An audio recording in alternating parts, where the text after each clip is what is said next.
Chapter 32, Rama is raised from the dead.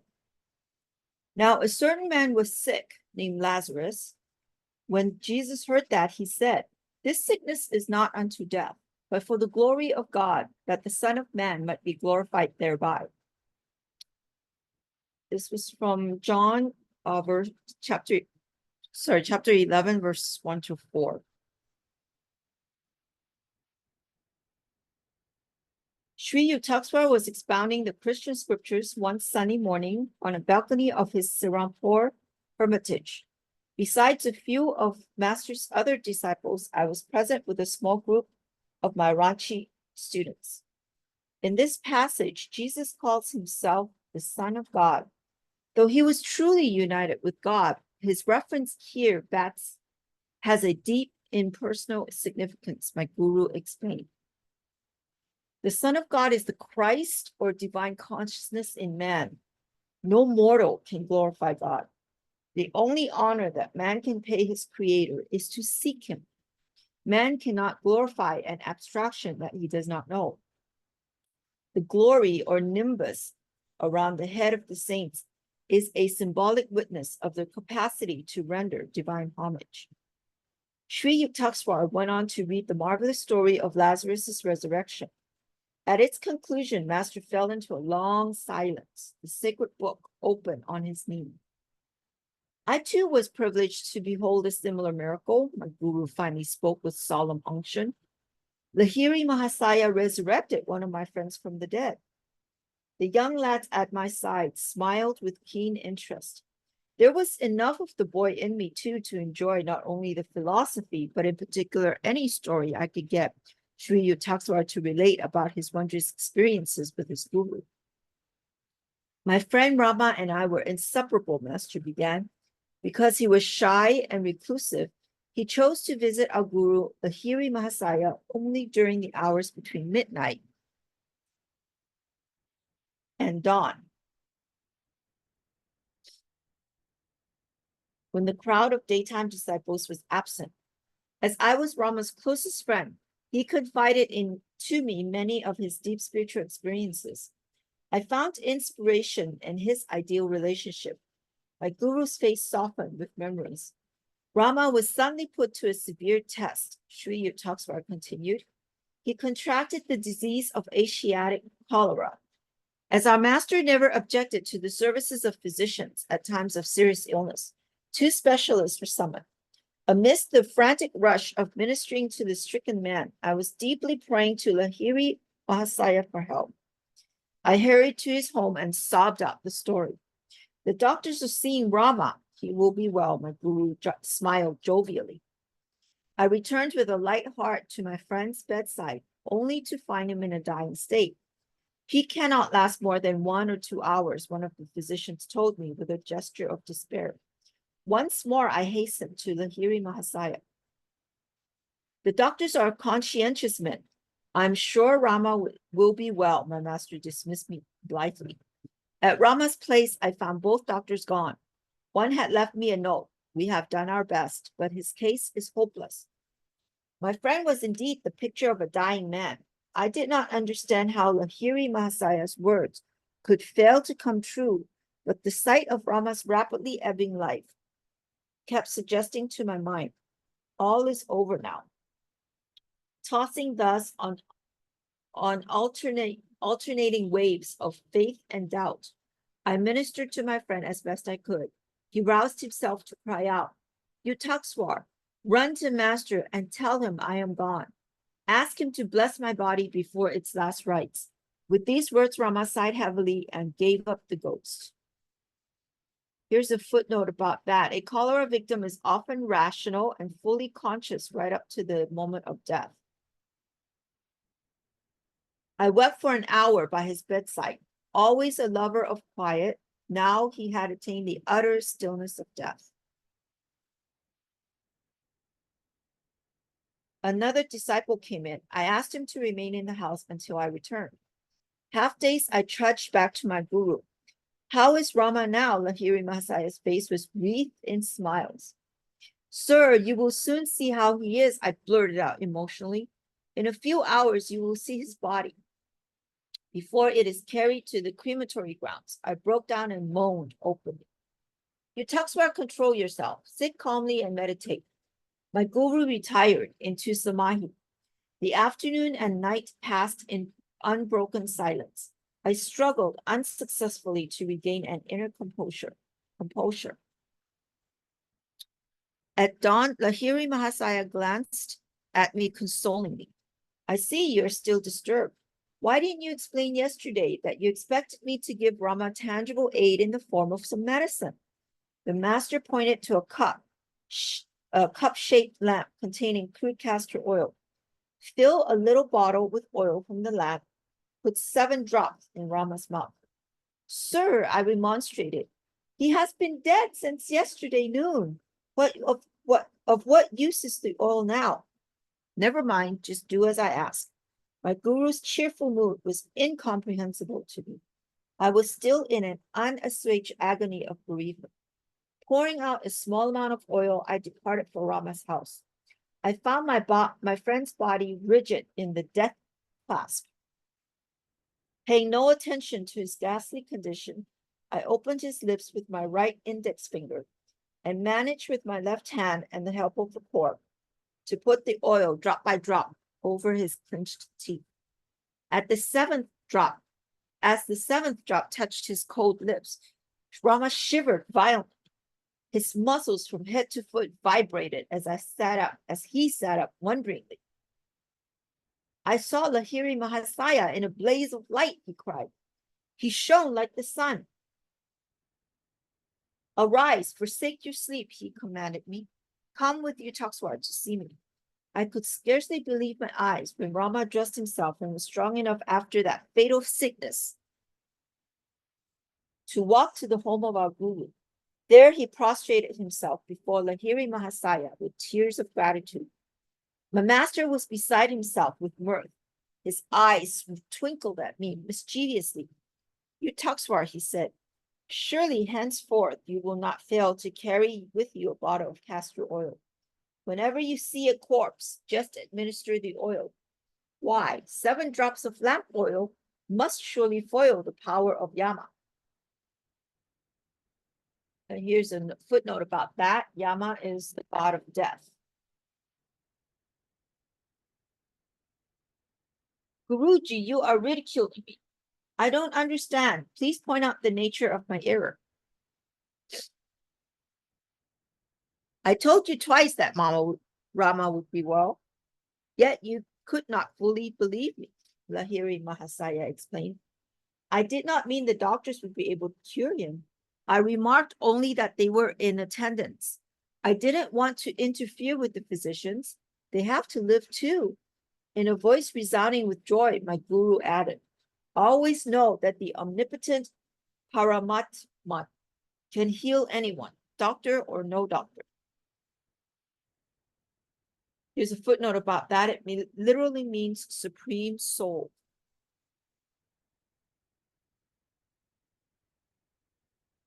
I see my mistake, I acknowledge remorsefully. I know now that your simple word is binding on the whole cosmos. As Sri Yukteswar finished the awesome story, one of the Ranchi's lads ventured a question that from a child was doubly understandable. Sir, he said, why did your guru send castor oil? Child, giving the oil had no special meaning. Because I had expected something material, Lahiri Mahasaya chose the nearby oil as an objective symbol to awaken my greater faith. The master allowed Rama to die because I had partially doubted. But the divine guru knew that inasmuch as he had said the disciple would be well, the healing must take place, even though he had to cure Rama of death, a disease usually final. Sri Yukteswar dismissed the little group and motioned me to a blanket seat at his feet. Yogananda, he said with unusual gravity, you have been surrounded from birth by direct disciples of Lahiri Mahasaya. The great master lived his sublime life in partial seclusion and steadfastly refused to permit his followers to build any organization around his teachings. He made, nevertheless, a significant prediction. About 50 years after my passing, he said, An account of my life will be written because of a deep interest in yoga that will arise in the West. The message of yoga will encircle the globe. It will aid in establishing the brotherhood of man, a unity based on humanity's direct perception of the one Father. My son, Yogananda, Sri Yukteswar went on, you must do your part in spreading that message and in writing that sacred life. 50 years after Lahiri Mahasaya's passing in 1895, culminated in 1945, the year of completion of this present book. I cannot but be struck by the coincidence that the year 1945 has also ushered in a new age, an era of revolutionary atomic energies. All thoughtful minds turn as never before to the urgent problems of peace and brotherhood, lest the continued use of physical force banish all men along with the problems. Though the works of the human race disappear tracelessly by time or bomb, the sun does not falter in its course. The stars keep their invariable vigil. Cosmic law cannot be stayed or changed, and man would do well to put himself in harmony with it. If the cosmos is against might, if the sun wars not in the heavens, but retires at dutiful time to give the stars their little sway, what avails a mailed fist? Shall any peace come of it? Not cruelty, but goodwill upholds the universal sinews. A humanity of peace will know the endless fruits of victory, sweeter to the taste than any nurtured on the soil of blood. The effective League of Nations will be a natural, nameless league of human hearts. The broad sympathies and discerning insight needed for the healing of earthly woes cannot flow from a mere intellectual consideration of human diversities, but from knowledge of men's deepest unity, kinship with God. Toward realization of the world's highest ideal, peace through brotherhood, may yoga, the science of personal communication with the divine, spread in time to all men in all lands. Though India possesses a civilization more ancient than that of any other country, few historians have noted that her feat of survival is by no means an accident, but a logical incident in the record of devotion to the eternal verities that India has offered through her best men in every generation. By sheer continuity of being, by intransivity before the ages, can dusty scholars truly tell us how many? India has given the worthiest answer of any people to the challenge of time. The biblical story of Abraham's plea to the Lord, and that's in Genesis 18, chapter 18, verses 23 to 32. The biblical story of Abraham's plea to the Lord that the city of Sodom be spared, if 10 righteous men could be found therein. And the divine replied, I will not destroy it for ten's sake, gains new meaning in the light of India's escape from oblivion. Gone are the empires of mighty nations, skilled in the arts of war, that once were India's contemporaries, ancient Egypt, Babylonia, Greece, and Rome. The Lord's answer clearly shows that the land lives not in its material achievements, but in its masterpieces of man. Let the divine words be heard again. In this 20th century, twice dyed in blood, year half over. No nation that can produce 10 men who are great in the eyes of the unbribable judge shall know extinction. Heeding such persuasions, India has proved himself not witless against the 1,000 cunnings of time. Self-realized master in every century have hollowed her soil. Modern Christ-like sages like Lahiri Mahasaya and Sri Yukteswar rise up to proclaim that a knowledge of yoga, the science of God realization, is vital to man's happiness and to a nation's longevity. Very scanty information about the life of Lahiri Mahasaya and his universal doctrine has ever appeared in print. There's a footnote about that. A short biography in Bengali, Sri Sri Shayama Charan Lahiri Mahasaya by Swami Satyananda appeared in 1941. From its pages, I have translated a few passages for this section on Lahiri Mahasaya.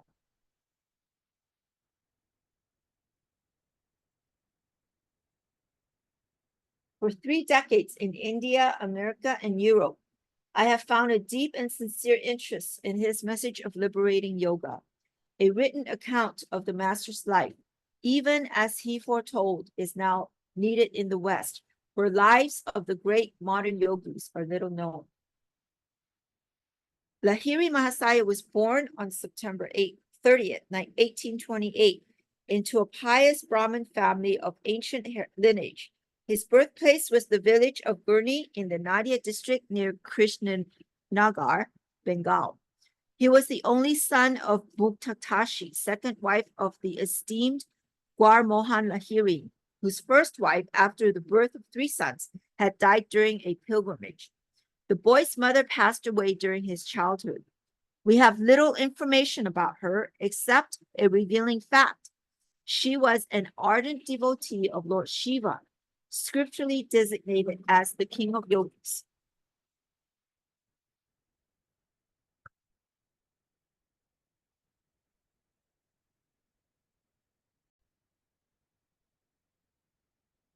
Here's a footnote about Lord Shiva. One of the Trinity of Godhead, Brahma, Vishnu, Shiva, whose universal work is respectively that of creation, preservation, and dissolution, restoration. Shiva, sometimes spelled Siva, S-I-V-A, represented in mythology as the Lord of renunciance, appears in visions to his devotees under various aspects, such as Mahadeva, the mat-haired ascetic, and Nataraja, the cosmic dancer. The Lord as Shiva or destroyer is, to many minds, a difficult conception. In Mahimnastava, a hymn by Puspadanta, a Shiva devotee, he plaintively asks, "Why didst thou create the worlds only to destroy them?" A stanza of Mahimnastava, translated by Arthur Avalon, reads, "By the stamping of thy feet, the safety of the earth came in sudden peril. By the movement of thine arms, strong like iron rods, the stars in the ether were scattered. Lashed by thy loosened hair, the heavens were troubled. Verily, thou didst finely dance. But to trouble the world in order to save it, what mystery is this?" But the ancient poet concludes, "Great is the difference between my mind, capable of but little understanding and subject to sorrows, and thine everlasting glory surpassing all attributes." The boy, whose full name was Shayama Charan Lahiri, spent his early years at the ancestral home in Gurney. At the age of 3 or 4, he was often observed sitting under the sands in a certain yoga posture, his body completely hidden except for the head. The Lahiri estate was destroyed in the winter of 1833, when the nearby Jalangi River changed its course and disappeared into the depths of the Ganges. One of the Shiva temples founded by the Lahiris went into the river along with the family home. A devotee rescued the stone image of Lord Shiva from the swirling waters and placed it in a new temple, now well known as the Gurney Shiva site. Gaur Mohan Lahiri and his family left Gurney and became residents of Banaras, where the father immediately erected a Shiva temple. He conducted his household along the lines of Vedic discipline, with regular observance of ceremonial worship, acts of charity, and scriptural study. Just and open-minded, however, he did not ignore the beneficial current of modern ideas.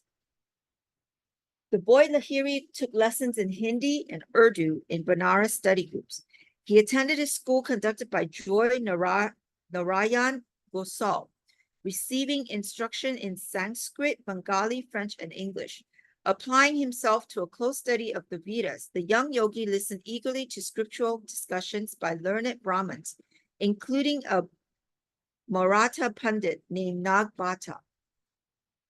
Shyama Charan was a kind, gentle, and courageous youth, beloved by all his companions. With a well-proportioned, healthy, and powerful body, he excelled in swimming and in many feats of manual skill. In 1846, Shyama Charan Lahiri was married to Srimati Kashi Moni, daughter of Sri Deb Narayan Sanyal. A model Indian housewife, Kashi Moni cheerfully performed her home duties and observed the householder's obligation to serve guests and the poor. Two saintly sons, Tinkuri and Dukuri, and two daughters blessed the union. At the age of 23 in 1851, Lahiri Mahasaya took the post of accountant in the military engineering department of the British government. He received many promotions during the time of his service. Thus, not only was he a master before God's eyes, but also a success in the little human drama in which he played a humble role as an office worker in the world. At various times, the engineering department transferred Lahiri Mahasaya to its offices in Guzipur, Mirzapur, Nani, Tal, Danapur, and Banaras. After the death of his father, the young man assumed responsibility for the members of his entire family. He bought for them a home in the secluded Gurudeswar Moholla neighborhood of Banaras. It was in his 33rd year that Lahiri Mahasaya saw fulfillment of the purpose for which he had reincarnated on earth. There's a footnote about that. The Sanskrit religious title of Mahasaya means large-minded.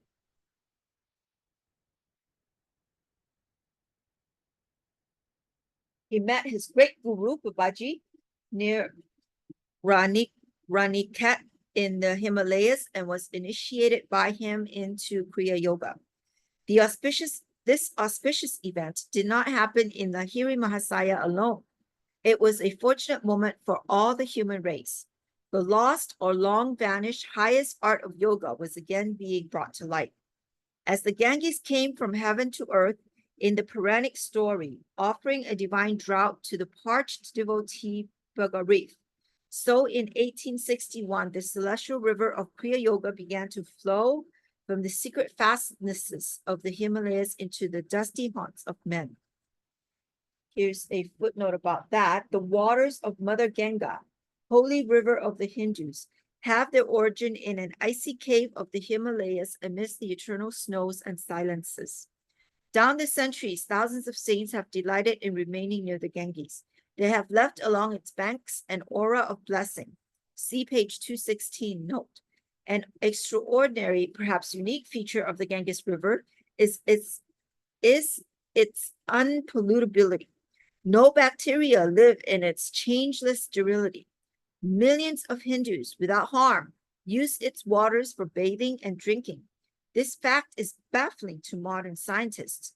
One of them, Dr. John Howard Northrop, co-winner of the Nobel Prize for Chemistry in 1946, recently said, "We know that the Ganges is highly contaminated, yet Indians drink out of it, swim in it, and apparently not affected."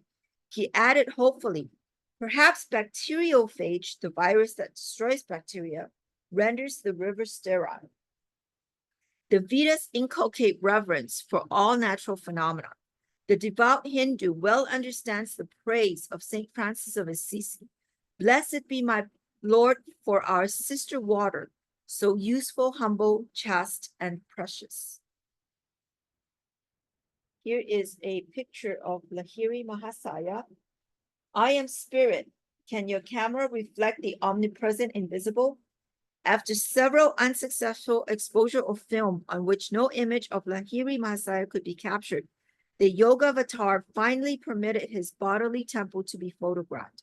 The master never posed for another picture. "At least I have seen none," wrote Paramahansa. See page 12. Here's a picture of Lahiri Mahasaya.